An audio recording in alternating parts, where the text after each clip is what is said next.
há muitos anos atrás, o Senhor me fez recordar a mensagem que Ele me deu. Eu fiquei impactada porque isso já faz tanto tempo. O Senhor falava sobre a herança dele para nós. E foi a primeira mensagem que eu trouxe aqui na igreja. E foi pela graça do Senhor que nesse dia toda a igreja se encheu. E o Senhor me fez lembrar disso e eu falei assim, Pai, que hoje não seja diferente. Que a Tua graça que já está nesse lugar, que ela transborde no nosso coração, de maneira que a gente venha ser transformados, lavados e remidos pelo sangue de Jesus, porque eu preciso muito. E eu creio que, assim como eu, você também precisa. Amém? Hoje é culto de família. E é tão engraçado que Deus, Ele me deu algo para falar. E eu falei, Senhor, que engraçado, por que isso, né? Por que paternidade? Por que eu achei engraçado isso? Porque eu não conheço meu pai biológico. Eu fui criada pelo pai do meu irmão.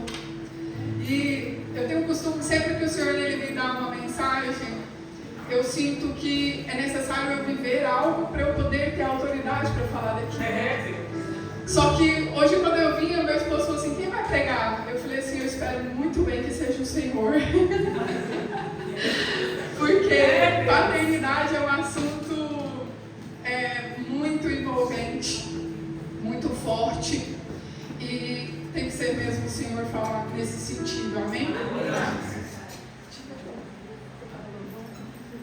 Aleluia, glória. Eu vou rapidinho aqui com o Mateus, antes da gente entrar na mensagem.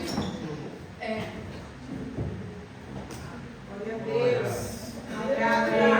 Vamos pedir ao Senhor mais uma vez. Eu louvo a Deus pela vida da missionária Sandra, uma guerreira incansável que sempre, em todo tempo, me apoia, minha mãe na fé, minha amiga. E louvo esse louvor aqui juntamente com o nosso irmão Mateus, porque é o Senhor. É o Senhor agora, não é nós. Não é eu, não sou eu, nem é você. Aleluia! Eu vou gritar bem alto para fora até ouvir. Vem, Senhor.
Nós precisamos de Ti, Senhor.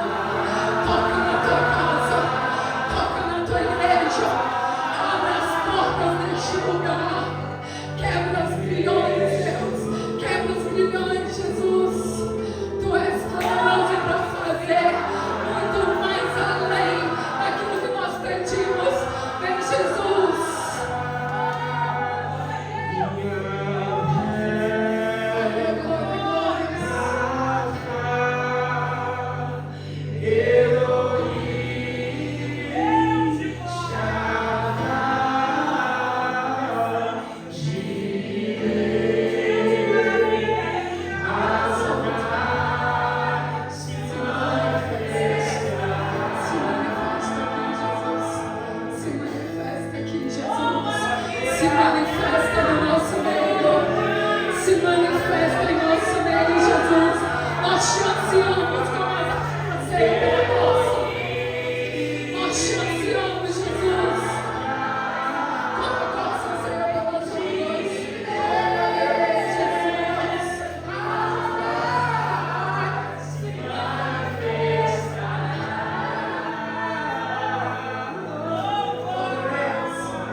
Diante de mim. Amém? Pode se sentar. Aleluia. Como eu estava dizendo a vocês, o meu pai biológico eu não conheci porque a minha mãe se separou dele. Minha mãe casou muito jovem, ela tinha apenas 17 anos quando ela se casou. E quando ela teve a minha irmã, quase um ano depois ela me teve. Ela tinha 2 bebês praticamente para cuidar. E o meu pai era muito jovem, 17 anos, e ele não tinha um pingo de responsabilidade. Ele tocava viola e ia para os bares tocar viola. E a minha mãe em pouco tempo se cansou daquilo, porque a minha mãe precisava de um pai presente para cuidar das filhas, ela precisava de um pai presente para ajudar no sustento da casa. Então a minha mãe se separa dele e vai para outra cidade. E desde os 8 meses eu nunca mais vi meu pai. Conheci com 18 anos a família, minha tia, meus tios, mas ninguém sabia dele. Mas eu glorifico ao Senhor porque mesmo eu não tendo meu pai de sangue biológico perto de mim, Deus me deu um pai, que é o pai do meu irmão, que infelizmente já faleceu, mas ele cuidou de mim como uma filha. Então eu não posso dizer assim, não, eu não provei o que é o amor de um pai. Só que evidentemente eu sabia que ele não era o meu pai de sangue. E por muitos anos eu me questionei a respeito disso. Eu falei, Senhor, será que um dia eu vou conhecer Ele? Porque o dia que eu conhecer Ele, eu vou perguntar, por que o Senhor não cuidou de mim? Porque eu não te conheci. E sempre eu pensava a respeito disso. Só que também o tempo passou e o Senhor se apresentou como Pai para mim. E aquilo que talvez eu esperasse do meu Pai terreno, eu recebi do meu Pai eterno. Sabe, eu louvo a Deus pela vida do meu avô também, que foi porta de entrada para o Evangelho na minha vida. Meu avô era evangelista e ele que me apresentou juntamente com a minha avó, Jesus Cristo. Então eu louvo a Deus porque eu tive esse primeiro contato. E como hoje é um culto de família, e o Senhor vem falando sobre paternidade, porque a família, ela vem e há a paternidade em seguida, não tem como fugirmos disso. Tanto é que quando às vezes a gente vê um casal novo, assim, então, você vai ter bebê? Quando é que é o bebê? Não é? Porque é a sequência de um casamento, de um matrimônio. E nós sabemos que o amor materno, ele é considerado por todos como a mais elevada, a mais dedicada e nobre e fiel espécie de amor na terra. É o amor mais próximo comparado ao amor que Deus sente por nós, né? Então o Senhor, ele usa esse exemplo de uma mãe, né, que amamenta, né, que se porventura essa mãe que amamenta esquecer o seu filho, eu jamais me esquecerei de ti. Ele traz esse exemplo para definir o que pode se assemelhar um pouquinho da poderosa bondade, misericórdia e amor que ele tem por nós, que é a maternidade. Amém? Amém. Embora o Senhor, ele seja pai de todos, nem todos são seus filhos. Nem todos. Porque a Bíblia vai falar lá em Gálatas 3:26, porque todos sois filhos de Deus pela fé em Cristo Jesus. Ele é pai de todos, mas nós, para nos tornarmos filhos, nós temos que crer em Jesus. Nós temos que ter fé no Filho dele, que ele veio, que ele ressuscitou, que ele pagou um alto preço e que ele nos resgatou da morte. Sem crermos em Jesus, é como se o nosso Deus, o Pai Todo-Poderoso, aqui eu creio, você crê, não se torna filho. Nós precisamos nos tornar. A Bíblia fala que nós somos coerdeiros com Cristo. Então, para eu ser coerdeiro com Cristo, eu preciso crer que Ele é o meu irmão e que Ele veio e que por mim Ele morreu. Aleluia. Somente aquele que confessar a Jesus Cristo, crendo nele, se torna filho legítimo do nosso Senhor. E tem uma passagem que eu quero trazer para vocês, que está em João 6:38. Antes de eu entrar, a gente vai apagar aqui por um instante algumas passagens, porque isso faz parte da mensagem. João 6:38 vai dizer assim: pois eu desci do céu para não fazer a minha própria vontade, mas a vontade daquele que me enviou. Aleluia, né? João está declarando uma passagem em que Jesus declara isso: eu desci dos céus, eu desci dos altos céus, não foi para fazer a minha vontade, mas para fazer a vontade daquele que me enviou. Eu aprendo com Jesus, nós aprendemos aqui com Jesus, e ele demonstra o comprometimento dele, a dedicação dele com o Pai. Com Jesus eu aprendo que muitas vezes nós não teremos as nossas vontades, as nossas escolhas, os nossos querer, os nossos agidos, nós achamos que é isso, achamos que é aquilo, quando o Senhor está dizendo assim: eu desci do alto céu, não é para fazer o meu querer, não foi para fazer aquilo que eu quero, foi para fazer a vontade do meu Pai. Como hoje é culto de família, eu achei muito importante nós trazermos um casal como exemplo. E nada melhor do que o primeiro casal da Bíblia. Foi os primeiros, a primeira história que está lá em Gênesis, que eu resolvi trazer para nós como exemplo hoje. E olha que há muitos que nós poderíamos pegar como exemplo de pais e mães, de famílias que foram bem-sucedidas porque obedeceram e confiaram no Senhor, de famílias que não foram bem-sucedidas porque simplesmente se afastaram da presença do Senhor. E é sobre isso que eu quero falar com você aqui hoje. Nós temos tudo quando nós estamos debaixo da potente mão de Deus. Aleluia! Mas nós também não temos nada quando nos afastamos dele. É como se nossa casa fosse sem teto, nós estamos descobertos quando nos afastamos da presença do Senhor. Então, Adão, ele é o primeiro pai. E o interessante é que Adão, ele não teve um pai para ensiná-lo a ser pai. Ele não teve um pai para ensinar os princípios de que um homem honrado deve ter, um homem de caráter deve ter. Ele foi o primeiro homem, então ele não teve um pai físico para ensinar isso a ele. Mas ele teve o privilégio de ter o melhor de todos os pais. Ele teve o privilégio de, na viração do dia, receber a presença daquele que criou todos os pais da terra, daquele que criou toda a humanidade. Adão foi o primeiro, e eu falei assim: Senhor, olha o privilégio que esse homem teve. Dentre tantos os homens, ele aprendeu diretamente contigo. Aleluia.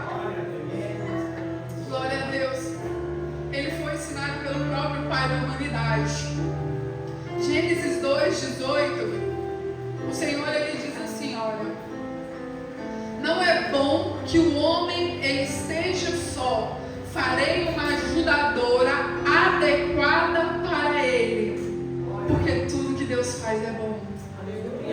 O Senhor ele olha para Adão e ele fala assim: não é bom, não é bom que o homem viva só. Eu farei uma ajudadora, uma companheira, uma auxiliar, aquela que vai junto lado a lado. Aí Deus coloca Adão em um sono profundo. E acho interessante também que o nosso corpo ele é cheio de ossos. O que mais tem é osso nesse corpo. E o Senhor não tira do pé, Ele não tira do dedo, Ele não tira da cabeça, Ele não tira talvez da canela, né? Muita gente às vezes pega ali no ossinho da canela. Não, Ele tira da costela, do lado. Aqui eu aprendo que o Senhor ele está trazendo não só uma ajudadora, Ele está trazendo uma guerreira. Porque a guerreira ela anda lado a lado como guerreira. Vocês estão entendendo? Não foi de baixo, não foi de cima, foi do lado. Eu estou no mesmo propósito, eu estou no conjunto, eu estou na mesma guerra, eu estou de lado a lado com meu marido, com a minha esposa. É tremendo como em tudo Deus nos dá sinais. Em tudo Ele nos dá sinais, em tudo Ele fala conosco. Aleluia. Só que tem algo também que me chama nesse versículo, porque vai falar assim, ó, que o Senhor Ele preencheu a costela de osso que faltava, né? Ele tirou uma costela para gerar a mulher. Então, supostamente, o Senhor deveria colocar uma costela de volta, o mesmo osso. Quando nós partimos um osso, eles vão lá, tentam emendar ou tentam colar para que o osso continue, certo? Mas o Senhor tira a costela, gera a mulher, e o que Ele coloca de volta? Ele serra as costelas dele com carne. Deus, Senhor, por quê? O Senhor tem tanto poder, Deus não poderia ter gerado o osso novamente no mesmo lugar? Não poderia? Já parou para pensar nisso? Por que o Senhor não colocou o osso em vez de carne? A Bíblia fala bem claramente que Ele cerrou com carne novamente o mesmo lugar. Quando o Senhor ele altera a originalidade da estrutura física do primeiro homem, o Senhor está também novamente nos dando outro sinal.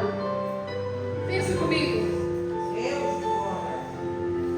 Quando Ele coloca a carne e não coloca o osso no mesmo lugar, Ele está dizendo assim: depois que a mulher foi gerada, nada mais vai ser igual.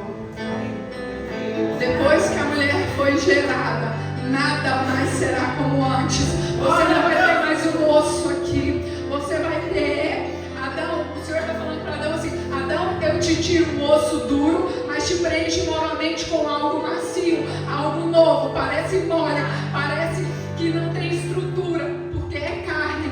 Mas eu te digo uma coisa: estrutura, te darei equilíbrio mesmo, porque não é bom que o homem viva só. Te darei carne da sua carne. Ele tira o osso e coloca no lugar do osso a carne, que seria parte da carne dele. O princípio da família é o casamento saudável. Tudo que Deus criou é bom, é perfeito. Tudo que Ele planejou é maravilhoso. Nada fica por fazer, nada fica em falta. Porque se você imaginar, temos 12 de um lado, 12 de cá, 24 costelas. Coloca a carne no lugar de um osso, por quê? Porque Ele está enxertando a mulher no homem. Ele está enxertando aquela que caminharia junto com o homem. Tudo parecia perfeito, tudo parecia maravilhoso. A Bíblia não nos esclarece, nós não sabemos em quanto tempo eles viveram no paraíso, em quanto tempo eles receberam a presença de Deus. Não fala tempos conosco, nós não fazemos ideia de quanto tempo o homem pôde desfrutar juntamente com a sua mulher da presença de Deus. Tudo parecia lindo e perfeito, porém, né, o pecado ele entra e nós conhecemos a história. E eu não vou me prolongar porque nós já sabemos a história e até foi dito pelo nosso irmão um versículo aqui a respeito disso no princípio. Então vemos que o primeiro pai, Adão, o primeiro pai da humanidade na terra,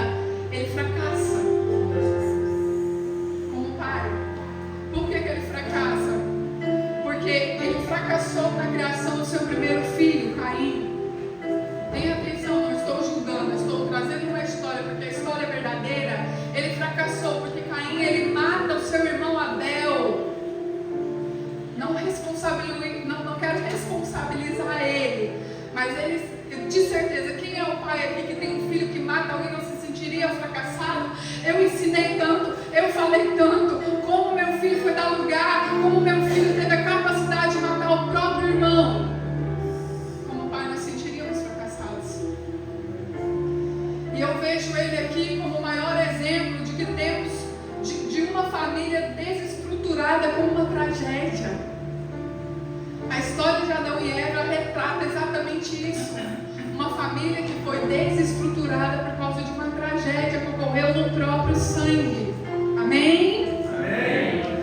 E tudo virou uma bagunça quando eles desobedeceram a Deus, quando deixaram de ouvir o Pai.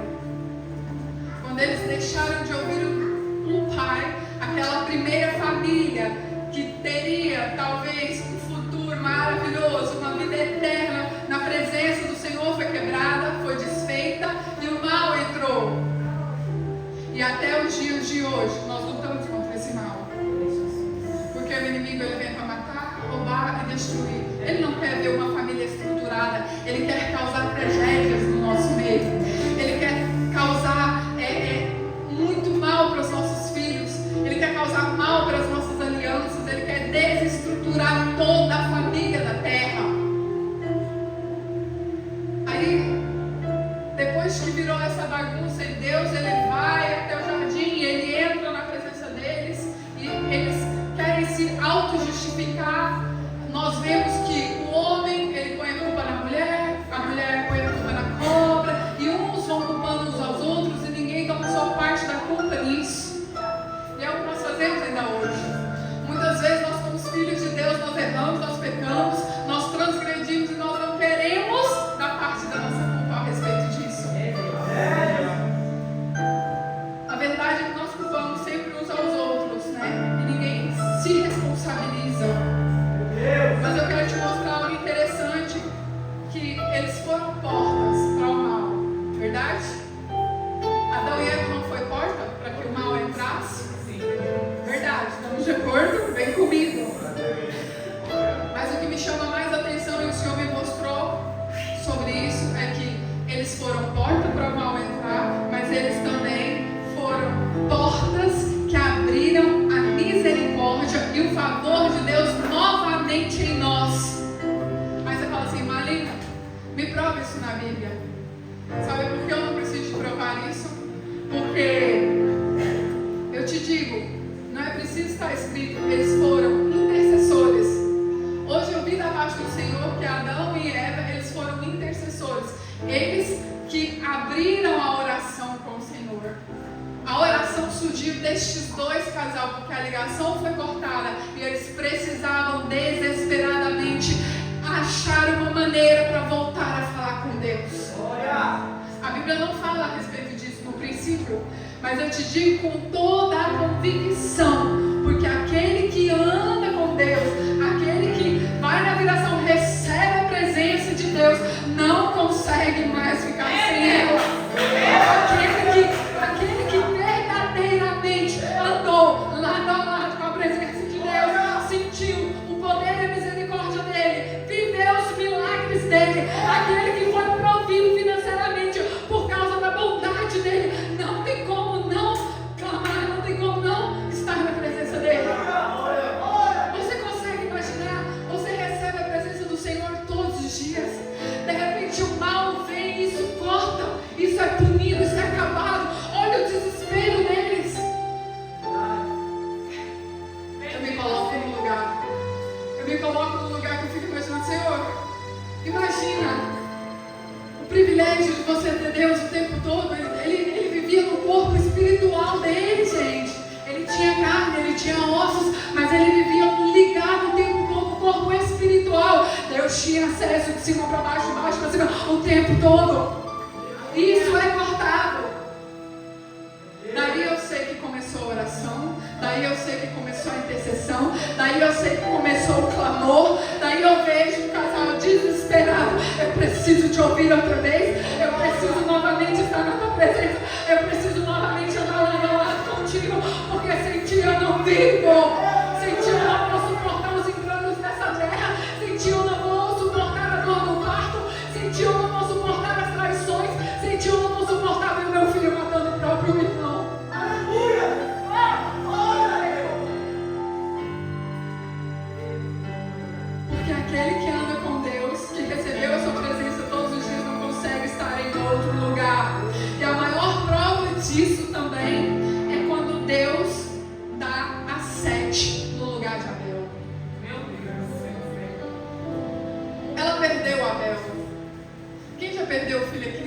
dor que é. Quem já perdeu um filho consegue descrever a dor que é. E eu imagino ela, Senhor, dá-me filhos para gerar, senão eu morro. Dá-me filhos para gerar, senão eu morro. Substitui, restitui o meu filho, Abel. Aí Deus, com toda a sua misericórdia, dá Sete a ela. Adão visita sua esposa e novamente eles têm um filho e ele se chama Sete. E olha que é engraçado, porque Sete significa o substituto. Olha só. O renovo.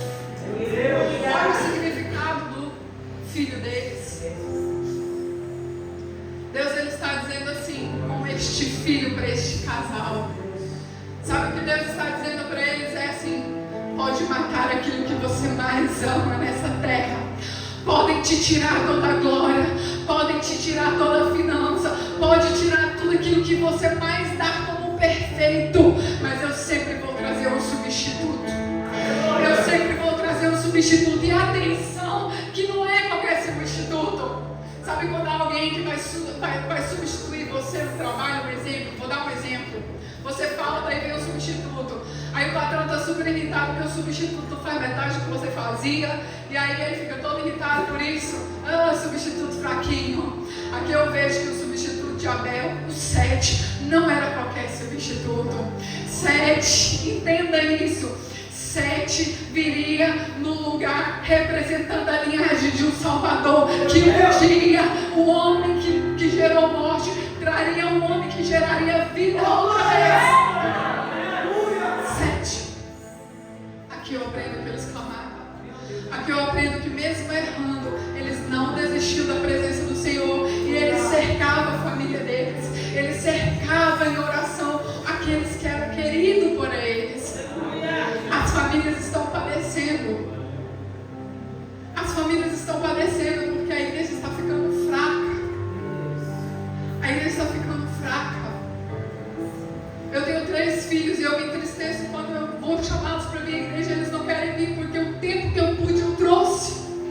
O tempo que eu carreguei no colo eu trouxe. Tudo que eu podia ensinar eu tenho ensinado. E vejo que eles não estão aqui porque não querem vir. Isso me custa. Mas eu plantei.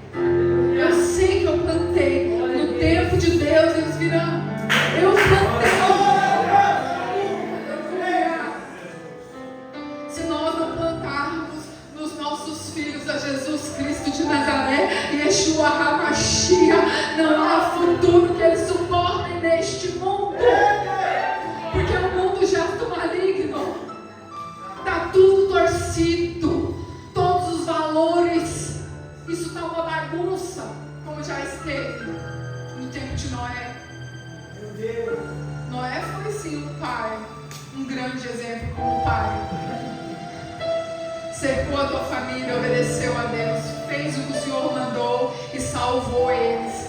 Nessa noite o Senhor ele está nos convidando: se volte a Jesus e salve os teus filhos, nem que seja preciso pegar eles e pôr dentro de uma arca e dizer: eles não vão afogar, os meus filhos não vão morrer, a minha família não vai naufragar.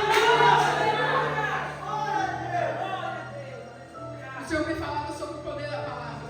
A letra ela tem muito poder. Mas se não criar vida, ela é morta. Ela é uma letra morta sem efeito. Como nós temos profetizado os nossos filhos.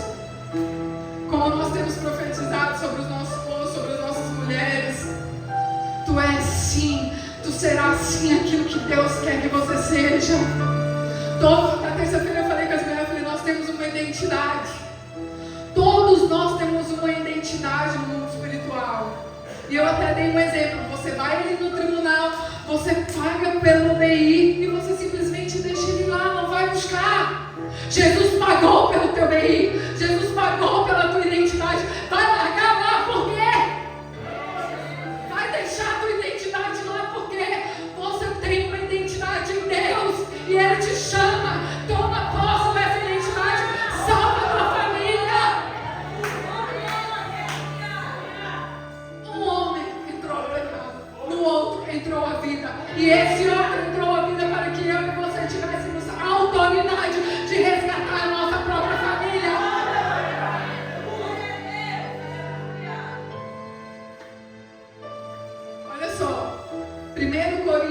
15, 21.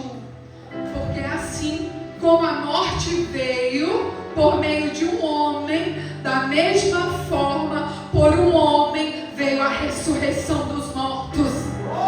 Por um homem veio a vida.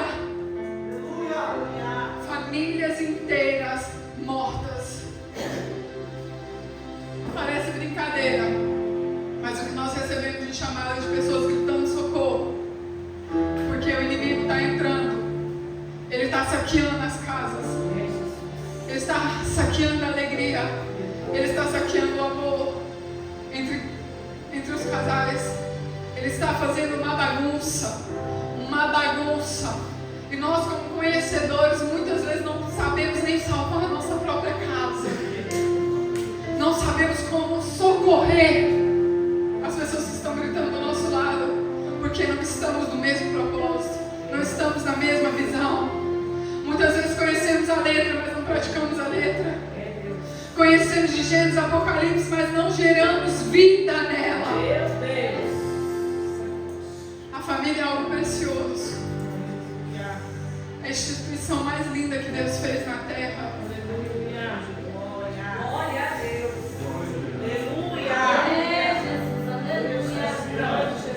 Você tem poder para quebrar toda maldição hereditária.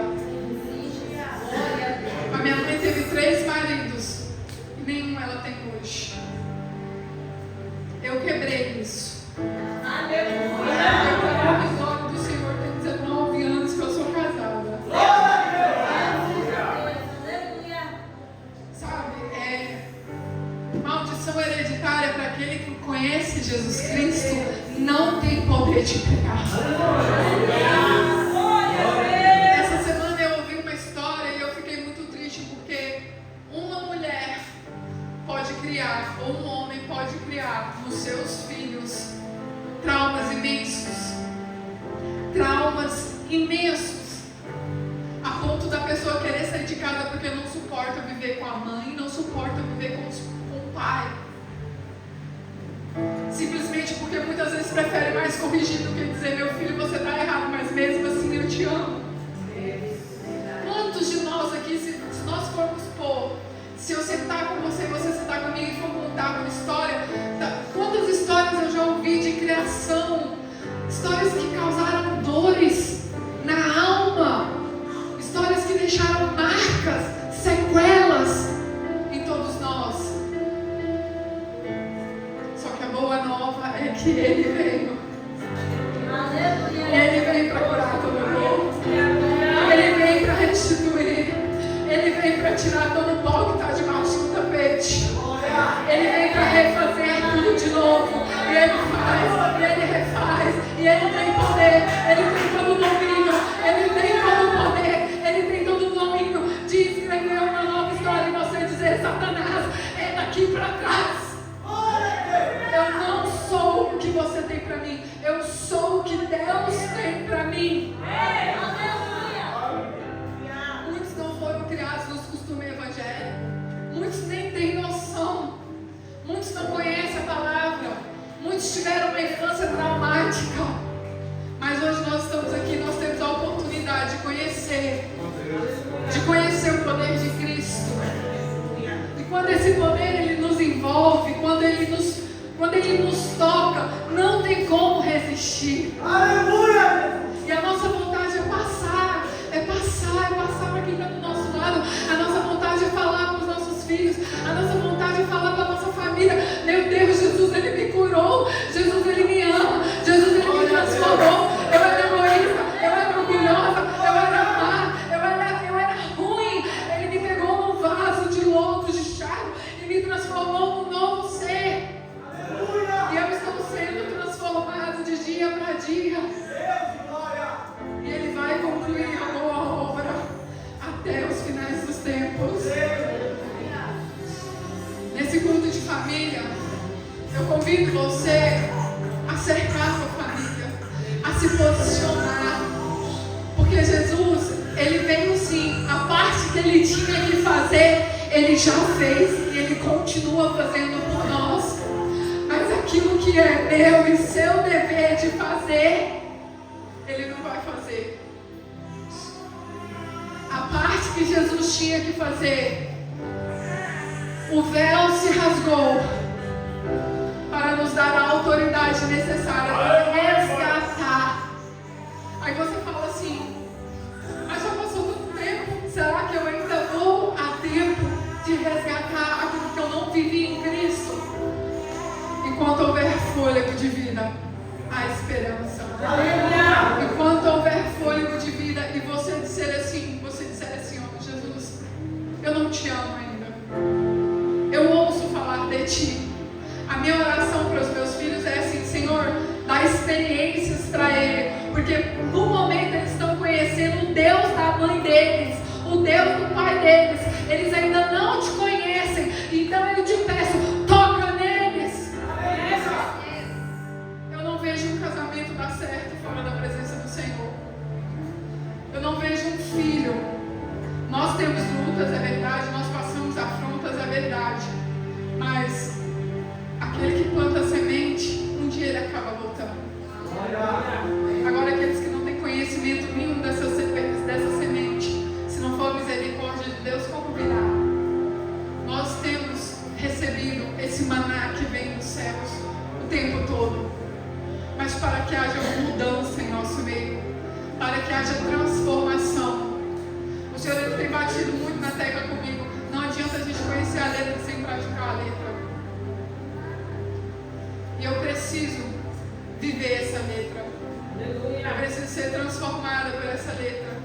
Eu não posso deixar que a palavra que vem tenha poder sobre mim, mas eu tenho que deixar a palavra que vem daqui, a palavra do Senhor, ter poder sobre mim.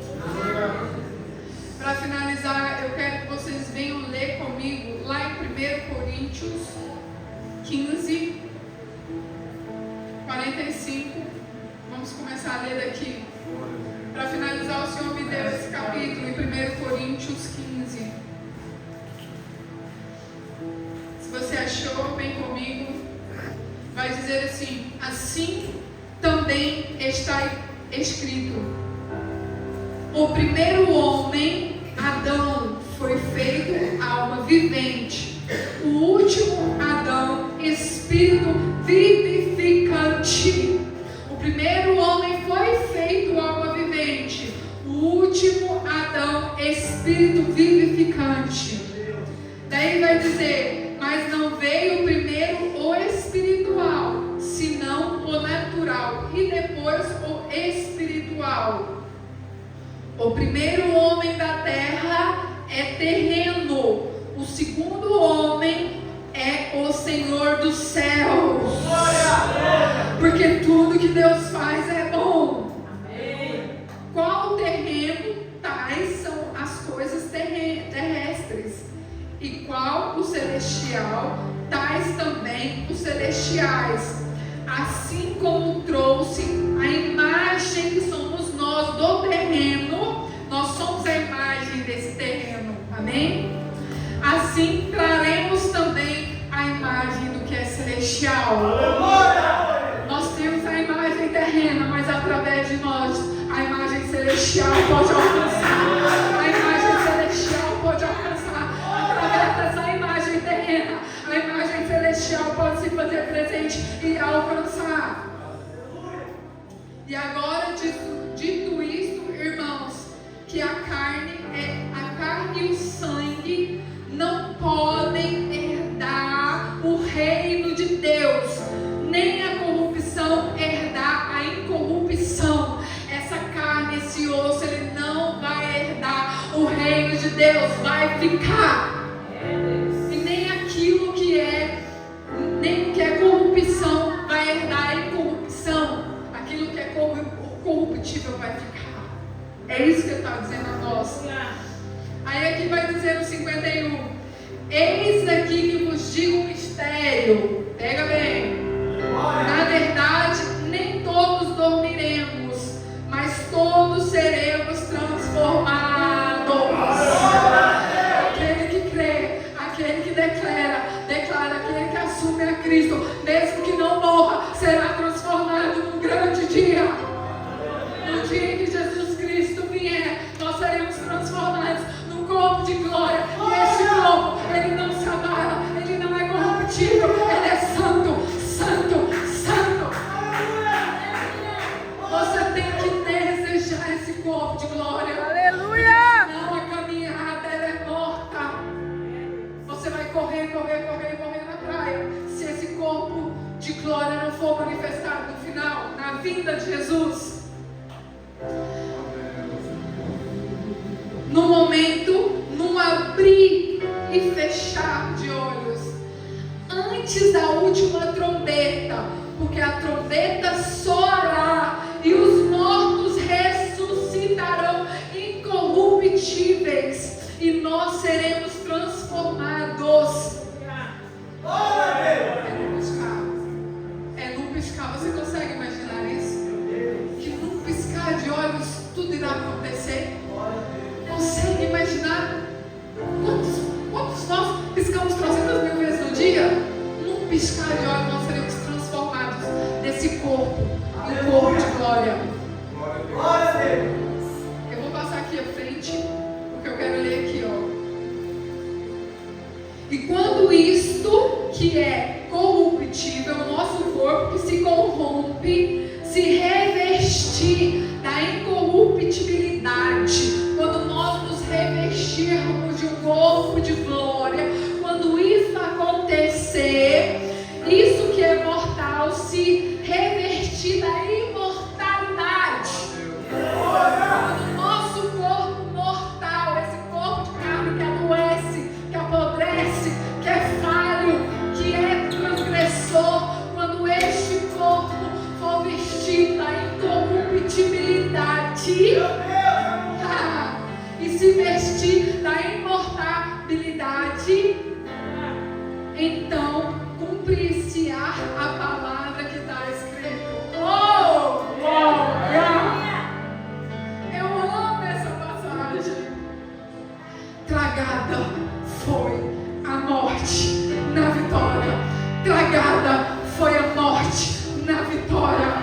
Tragada, gente, tragada foi a morte na vitória por Cristo Jesus. Onde está, ó morte, o teu aguilhão? Onde está, ó inferno, a tua vitória? Onde está, inferno? Declara para que eles ouçam. Aonde está, inferno, a tua vitória? Porque eu tenho um corpo de glória. Eu andei na praia, mas eu venci. No final, eu herdei o meu corpo espiritual. Meu corpo não irá para a morte. Onde estás, ó morte, os teus agrilhões? Onde está a tua vitória? Ele ressuscitou. Ele ressuscitou. Aleluia. Onde está, ó morte? Onde está, inferno, a tua vitória? Ora, o aguilhão da morte e o pecado, e a força do pecado é a lei. Mas, graças a Deus que nos dá a vitória por nosso Senhor Jesus Cristo. Mas graças a Deus que nós temos a vitória pelo Aleluia! nosso Jesus Cristo. Glória a Deus! Olha só o 58. Portanto, meus amados irmãos, sede firmes e constantes, sempre abundantes na obra do Senhor. Glória a É Deus! na obra do Senhor. Aleluia! Sabendo que o vosso trabalho não é todo o trabalho que você faz na obra do Senhor, independentemente de reconhecimento de homem, de mulher, independentemente de reconhecimento, não é em vão. Aleluia! Portanto, meus amados irmãos, sede firmes e constantes, sempre abundantes na obra do Glória a Senhor, sabendo Deus. que o vosso trabalho não é em vão. Aleluia! Tudo aquilo que verdadeiramente nós plantarmos, nós colheremos. O primeiro ministério é a nossa casa, a nossa família, os nossos filhos. E a minha preocupação é constantemente a respeito disso. O que eu quero viver, o que Josué disse.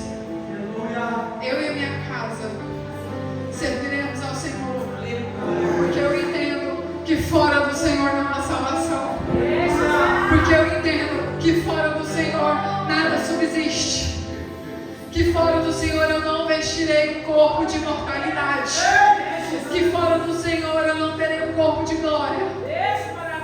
Porque eu entendi que pela graça dele eu sou salva. Porque eu entendi que ele é o meu ar e sem ele eu não respiro.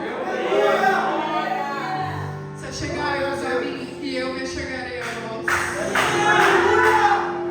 Aleluia. Vamos orar. Eu peço que o Senhor ele se volte para a tua oração nessa noite. Que ele se volte para o teu clamor, pelo teu sangue. Nós fizemos uma campanha, a vida no sangue, e o nosso sangue, o sangue dos nossos familiares, o sangue dos nossos familiares no Brasil, em Portugal. Deus, eu te peço nessa noite, Jesus, visita o sangue, o nosso sangue, Pai, e quebra a morte, quebra os agrilhões, Pai, quebra as correntes, Deus. Eu te peço, Jesus, que o Senhor nos transforme para sermos transformadores de vida. Que o Senhor nos alcance para nós alcançarmos. Jesus, nós somos falhos, mas nós estamos em um tratado contigo e nós queremos que o teu nome seja proclamado nos quatro cantos dessa terra através do nosso testemunho. Para sempre seja adorado, exaltado.